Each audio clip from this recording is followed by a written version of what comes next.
Hey guys, it's Rob Sutton. How's it going? Pretty exciting week for us here at spring break. So tonight we're going to a baseball game at the new SunTrust Stadium here in Atlanta, and then Wednesday morning we fly out to New York City to visit some of Jen's family. It's one of my favorite trips throughout the year. I get to plan all the photography and video I'm going to do while I'm out there, while getting to hang out with some of her family that we really enjoy seeing. So we'll be right down in Manhattan from Wednesday to Sunday. Unfortunately, this time we're actually going during Passover, so I can't make my annual trip to Adorama and B&H to get some camera equipment, but I'll make use of what I have. So today we're looking at what you can do to add people to long exposure shots. So when would you actually use a shot like this? Normally we're talking about taking people out of things, not putting them in them. So what I'll show you here in a second is I actually had a long exposure shot of a waterfall setup that I wanted to put my son in because we had actually taken him on a hike, and it was a kind of a cool setup to have long exposure with water and him sitting in the frame. Now, of course, doing the long exposure shot, 6, 7 seconds, sometimes 10 seconds, 15 seconds, really just depending on what kind of setup you're trying to achieve.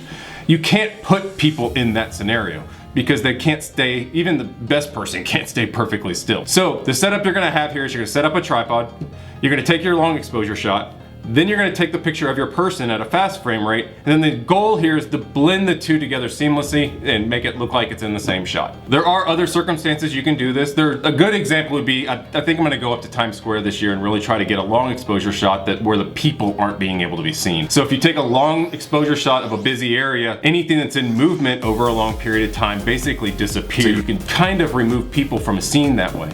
But then I could also take a stagnant shot of like my wife and son or something else and blend that in later, and it'll look like they're standing there by themselves. Let's dive onto the computer, show you what I did with this shot so you can do it at home.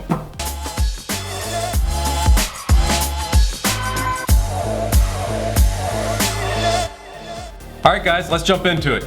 So as you can see here, I've got a picture of my son standing next to this waterfall up in North Georgia. And then I have the long exposure shot. So the tripod didn't move. All I did was change exposure settings. So we're running 3.2 seconds at f/22 on the long exposure shot. And we're running at 100th at f4 on the stagnant shot of Daniel. First off, between these two pictures, I like to keep everything really neutral, conserve as much data as possible during the merging process. And what I'm really trying to do here at the very beginning in Lightroom is just make sure our histograms here are pretty equal on exposure. So I want to bring this up just a little bit, making sure not to clip any highlights. Looking pretty good there. Okay, what we're going to do next here is open both of these in Photoshop. I'm sure there are several different ways of doing this, but this is the way I choose to. It seems to be the simplest, so let's take a look here. We are going to copy one image, create a new layer, paste it right on top of that image, and then create a layer from the original image.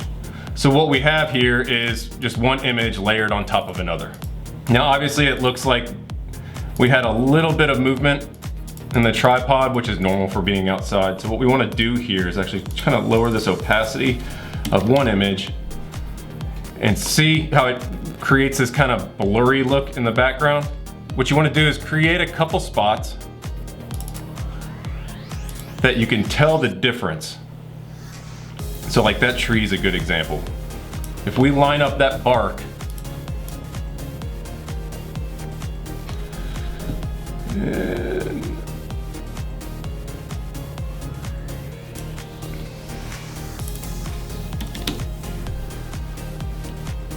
we should get the effect we're looking for.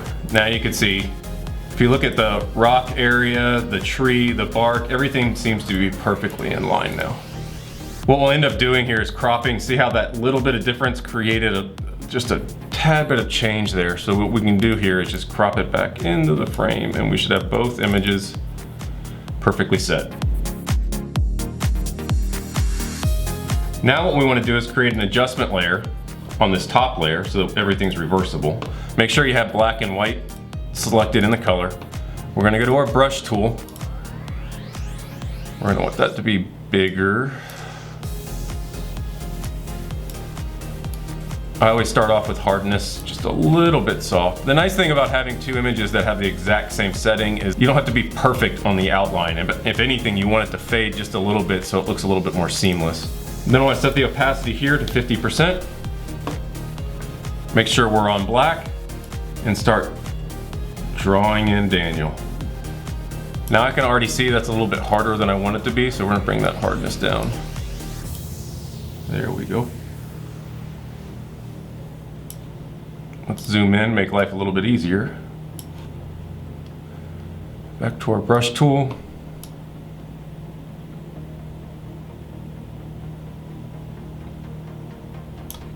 Now the opacity of your brush tool should be 100% here because you're trying to completely delete that foreground.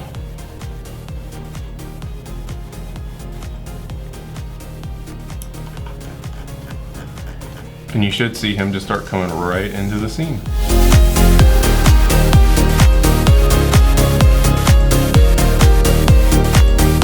I typically just kind of work my way around the edges. Make sure you get anything like these. See this strap here on this backpack? Any of those outlying things, make sure you get them.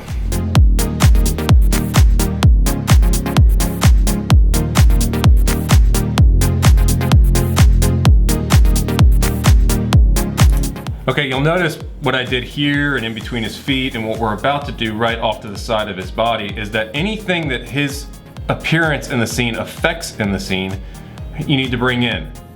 So like his shadow here is also a part of the process. If you would have left this out, it wouldn't have looked natural in the scene because obviously with the sun shining, it needs to be there.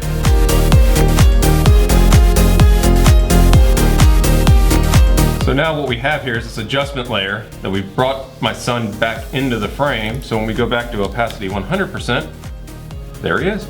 He's now blended into the long exposure frame. You can see the shadow down here is all done correctly, especially with water when you're doing long exposures. The shadow really dulls it out so you don't have to worry about too many blending issues. At this point I like to save it. And the nice thing about working in Adobe is once you get done with this, it saves right back to Lightroom. So now I can start messing with how I actually want to affect white balance, all that kind of stuff. So let's go ahead.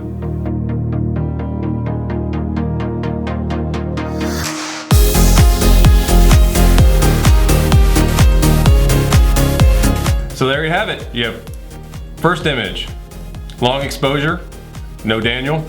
Second image, fast exposure with Daniel. And then third image, two blended together.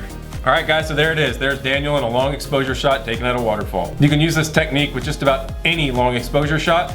Just keep the exposure and levels consistent so that it looks like it's natural within the scene. And typically they are because you're taking those two images very close in time to each other, just different settings on the camera.